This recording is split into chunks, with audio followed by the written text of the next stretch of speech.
Everybody's talking about this Fortune article, which is based on a report from MIT saying that 95% of generative AI pilots fail.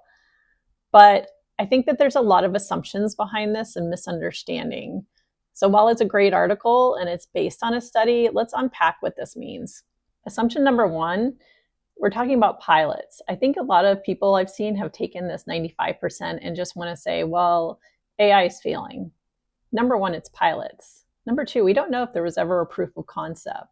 Number three, we haven't seen implementation. So everybody wants to say, oh, well, this failed because it wasn't implemented correctly. It was a pilot. It wasn't actually implemented. So the entire transformation didn't take place. It was just a pilot. And number two, we don't know what the scope was of some of these. Scopes can be very narrow, they can be very broad. We don't know who was involved.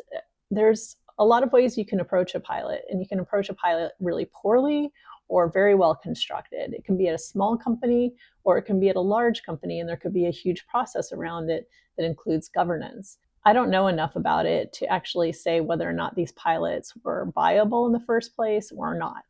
Point number two, the assumption is that all generative AI failed. Not all generative AI failed. These were rapid revenue pilots. So the idea was there was rapid revenue growth and it somehow impacted the P&L. That's a very high standard. And I think I read later on that these were based on sales and marketing pilots. That's a very specific area. It's not cost saving measures. It's based on trying to get rapid revenue growth, which with anything, rapid revenue growth is a high, very, very high standard. And I think people don't understand how much investment goes into generative AI and where it's really at.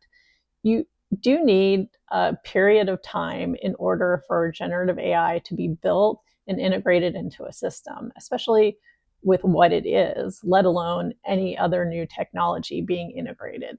So I think to take something and set it to the highest standard and say it failed is kind of setting it up for failure. Number three, people are saying, well, the transformation failed.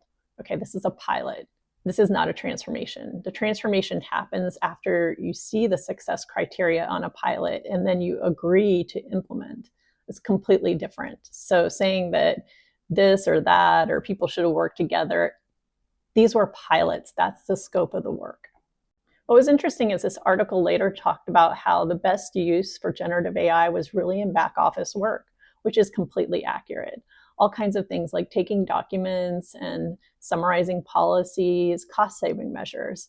So while there was a focus on the headline, the back end of the story is that yes, when it comes to cost-saving measures, when it comes to processes, when it comes to everything else that happens to impact P&L, generative AI can be incredibly successful.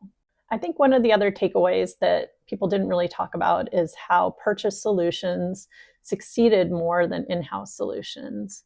So it's hard with generative AI because of the data. It's very sensitive. A lot of places do want to build their own in-house solutions, and they've been focusing on doing that. However, if the evidence is there that purchase solutions are more successful than in-house solutions, that's something to take into consideration going forward. Bottom line is don't hop on the headlines and just make assumptions.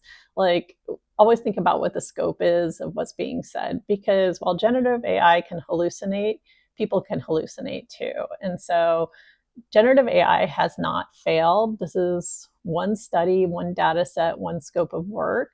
It'll be interesting to see what it means, but it shouldn't set generative AI up for failure across every industry. Like and follow for more.